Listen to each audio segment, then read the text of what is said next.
Sorry about that. We got cut off because Crystal's memory is full. I'm continuing with the Anger Workbook by Lorraine Bilodeau, MS. We're in Chapter 3. What reconciles the disparity is the fact that people today are a product of evolution. The instinctive component of aggression, studied by some researchers, lies in the primitive area of the brain. That component comes into play when a person's physical well-being or that of another is at stake. The response from the old brain involves only a minor amount of mental activity, except recognition of a present danger and automatic mobilization of the body's survival mechanism.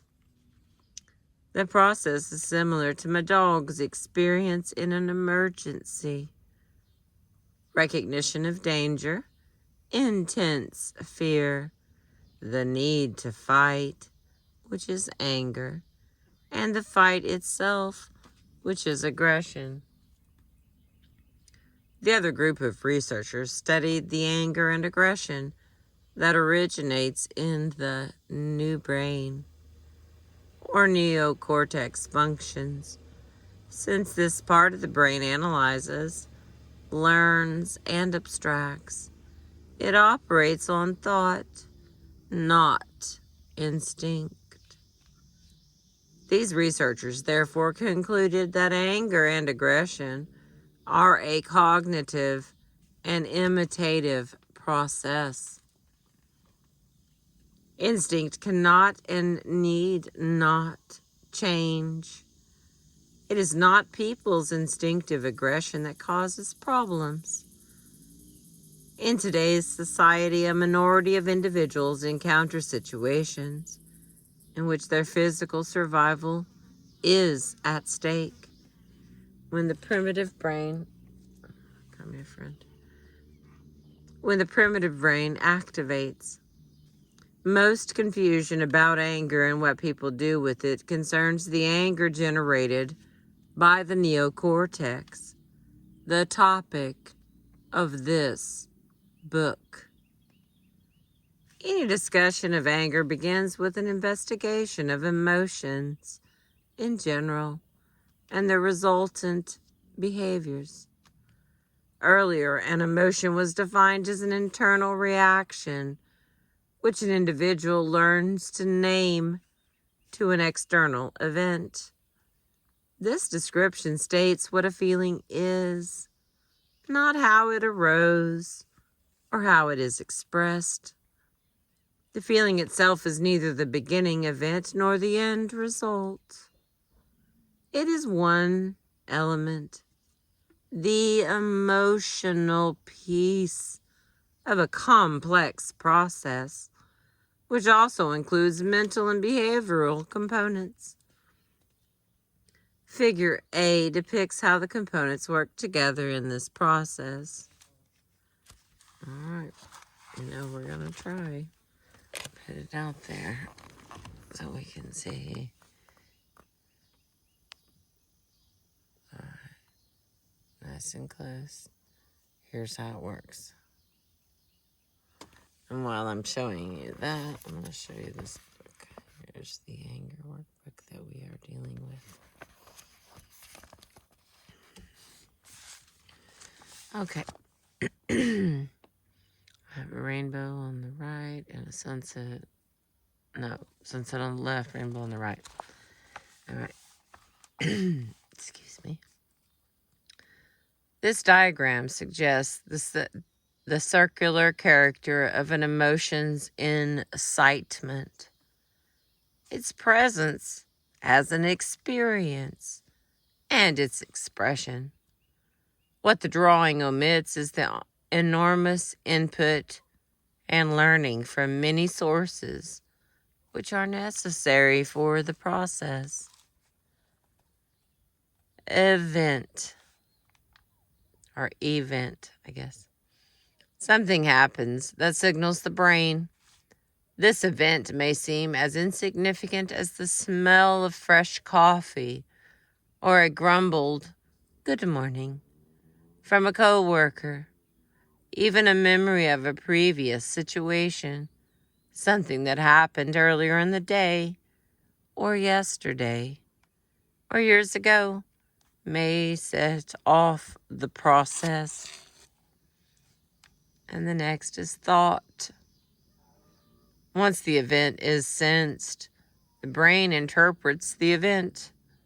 The person's current perception is influenced by past experiences, the lessons that they learned from those situations, and their understanding of the present social setting. Often an individual must possess both an array of experiences and knowledge of social norms to interpret an event accurately.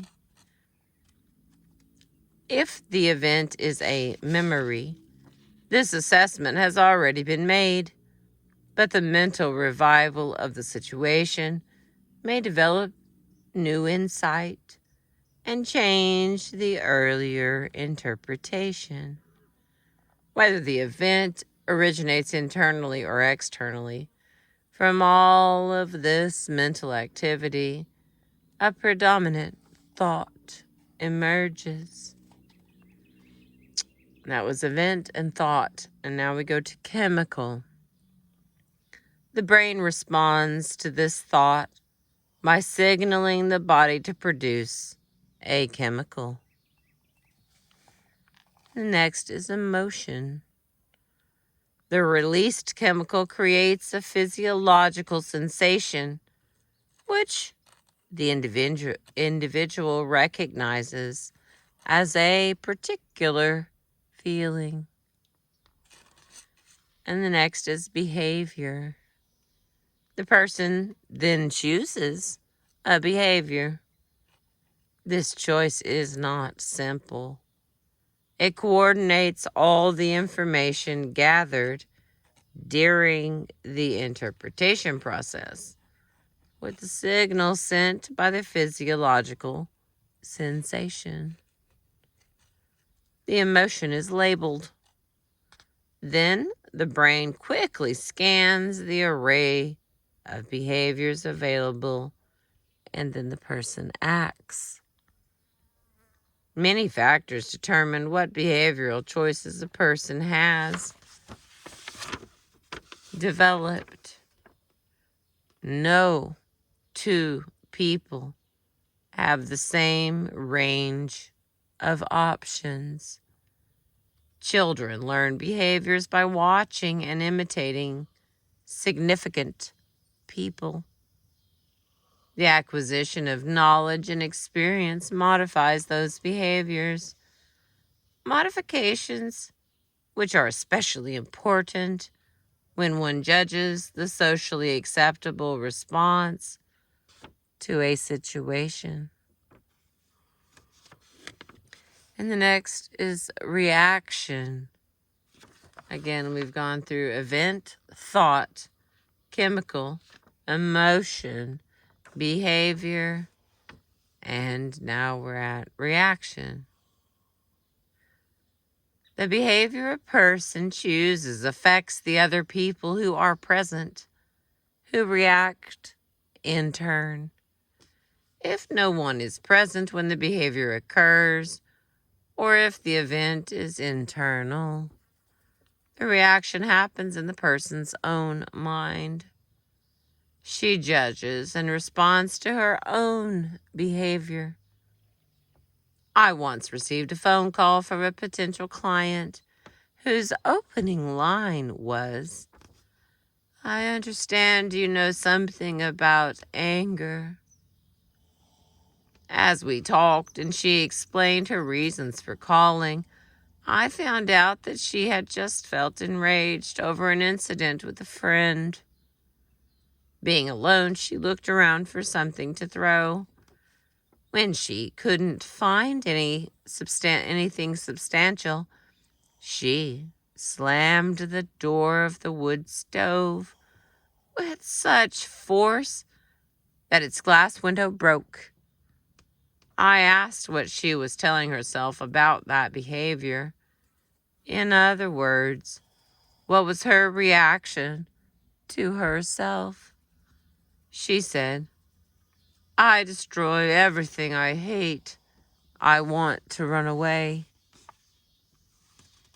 And then the final piece is event again. The reaction constitutes another event, and the circle continues. Although this process appears very complicated, it plays out in everyday situations so fluidly and instantaneously that we hardly notice. You step out onto your front porch on the first spring-like day of the year. A soft breeze brushes your face.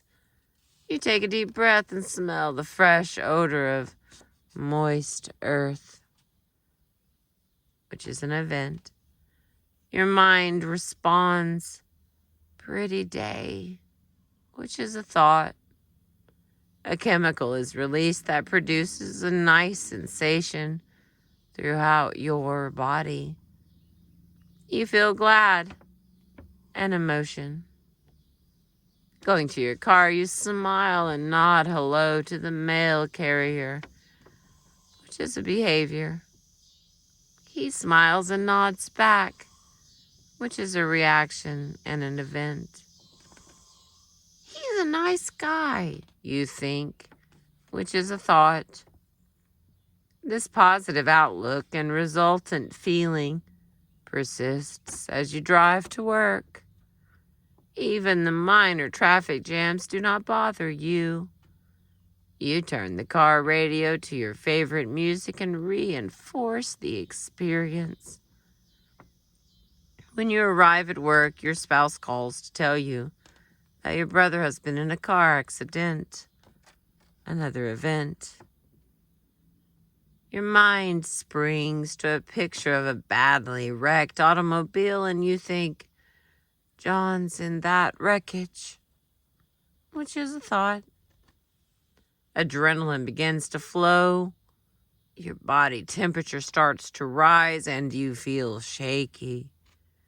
Your hands are wet. You're afraid, which is an emotion. In a voice a little higher pitched than normal, you ask, is John all right? Which is a behavior. Your spouse says, oh yes. Somehow he ended up with only a few cuts and bruises, which is a reaction/event. You think, he's okay, which is a thought. The chemicals change and you feel relief, which is an emotion.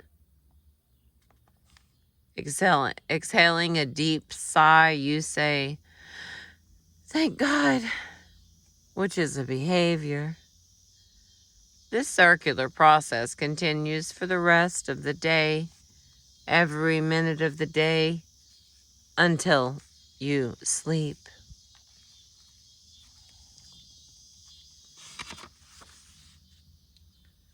All right, let's see if we can get a little further. How anger fits into the process. Once the circular process of a feeling is understood, the next logical step is to place anger into the process and treat it like any other emotion. For years, that's what I did. In my training, I had learned that the behavior most constructive for mental and emotional health is the free expression of intense emotions. Such expression, I had learned, permits relief from hurtful emotions and enables the development of deeper, more meaningful interpersonal relationships. During my years as a counselor, I found that this assumption is true. about the feelings of fear, loneliness, sadness, and guilt. But when anger is evoked, I notice the opposite result. People back away from the person who expresses anger. Relationships don't become deeper or closer. On the contrary, the involved people separate even further. Well, it looks like we've picked a spot here that new people are interested in having. So I'm going to let us go. We're on page 29 of chapter 3. I've been reading to you from the Anger Workbook. Thank you for being with me. I appreciate you.